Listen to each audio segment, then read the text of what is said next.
Okay, there is a man in a black hat. Oh, we want to find out about the man in the black hat. With us is author Melissa Bowersock. Great to have you with us. Well, great to be back. Love it.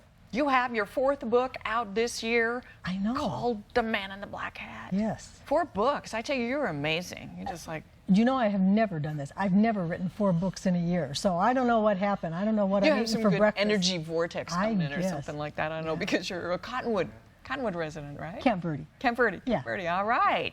Well, and your last book was, but that I read was in Camp Verde. Yes. You had a place in Camp Verde. Yes. And it was a time travel book. Now, I love time travel. Me too. This is another time travel book. This is another time travel, totally different than the other 2, than the Travis books. Ah. Yeah.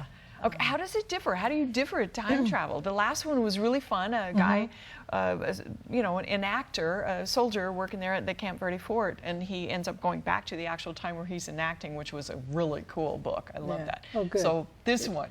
Okay, this one is an actor. He is an actor, a Hollywood actor, and filming a Western at Bell Rock. And we noticed the red rocks here and the red rocks you've got here. Wow. Yes. And of course we all know about all the vortexes in Sedona. And he accidentally goes through a vortex on Bell Rock and ends up in the year 1901. Wow, and why 1901?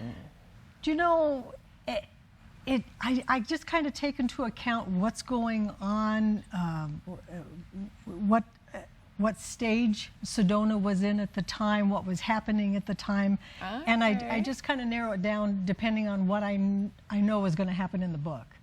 Well, and the time travel ones are so amazing because they come into this former time with all this information that is like space alien stuff to the people with whom they are now interacting. And so I think that's a fascinating... Why time travel? Why are you so fascinated with time travel, do you think? I don't know. Time travel just... It has such an appeal, and the funny thing is about this is I had the idea for this in my mind actually for years because my husband is an actor. He loves to do westerns, and so I always thought I would write one kind of for him about you know, a western actor going back in time. And it's not him. He doesn't look like this. Well, but that's maybe okay. You know, how old is this kid? Just like 17-year-old kid. He's 38. 30, oh, okay. Yeah. I know I love your models on these kinds of things, so they're sort of fun. Well, so this, do you feel like you kind of got your husband's personality in here a little bit, maybe? Actually, no. No. This is a total fantasy guy. Yeah. He's like, whatever. Yeah. Do you know, it's so funny that as the character develops as I'm writing the book, and they just become whoever they are, and I don't really pick them. They kind of pick themselves. I don't know how to explain it. You know what? This is a phenomenon I hear from authors all the time. I have yet to write a fiction book. I wrote one based on true guys, so I didn't have to worry. I just channeled those guys. Right. You know, but it is amazing. I hear that from authors, that it's almost like these characters already exist and they just fight to see who's going to come in, and then they tell you what they're going to do in the book. Exactly. When you're writing it. I mean, you know, you try to kill off a character and they go, oh, no way. Or you like them, you want to keep them, and they go, no, this is going to... What, that is so bizarre. I know it is. I know. Well, and I've talked with my husband about this, that I don't know... I have plot points set out, you know, but the book surprises me, and it goes places that I didn't think it was going to go. And my husband always says, "You're the writer. Why don't? How can you not know where the book's going to go?" And I don't know. They just take on a life of their own. No, there is something weird. I was at a convention in California one time, a writing thing at the university, and Elizabeth Berg, who's a well-known writer, one of the questions from the audience was, "So how do you write a book?" And I mean, great help. She said, "Well, it's just magic." Exactly. Of course, you don't forget that. I mean, you have to start, you have to put your own personality and everything in it. You do, but the characters surprise you. I mean, well, and you know, in the first Travis book, Riley, who is a phenomenal character, when I started, it was like, okay, he needs to have an assistant. Okay. I had no clue that he was going to become such a wonderful character and be such a big part of the book. Yeah, this wonderful little, was he Irish or Scottish? He was Irish, yeah. Little Irish guy who was just, he was so fun. Now, what is this, the man in the black hat, what is his name? His name is Clay Bauer. Clay Bauer. Did Clay surprise you? He did. The funny thing is, he always plays villains because he just has this look. And so he always plays the bad guy. And yet, he's a good guy at heart.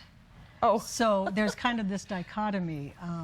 Because he's acting a part anyway, so he's not really a bad guy. Right. He just Right. looks sneaky or Yeah. whatever. Well, and of course, so when he goes back in time and nobody knows him and where did he come from, and he doesn't look very trustworthy, you know.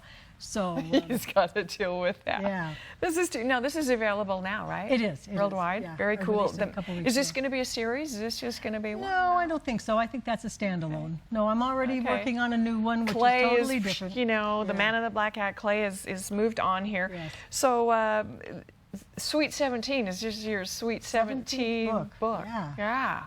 Phenomenal. And the fourth this year, as we mentioned. Mm-hmm. It's really hard to beat. Okay, so but you've already started writing another one. I have. And I started it last week. Is it a time travel? What's No, it gonna be? it's actually going to be a ghost story, and it's about a medium and an ex-LAPD that work together to kind of solve the mysteries around ghosts, you know, why they're hanging around, and maybe who murdered them.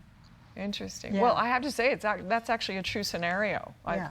I've known mediums and police officers who work together, and actually when the police are out of all their other options, a lot of times they'll pull them in and get answers. So fabulous. The Man in the Black Hat, currently out worldwide, Amazon.com and Absolutely. everywhere else. All right, Melissa Bowersock, just a wonderful author. I'm telling you, I've read her books. I love them. They just keep you going. I can't put it down.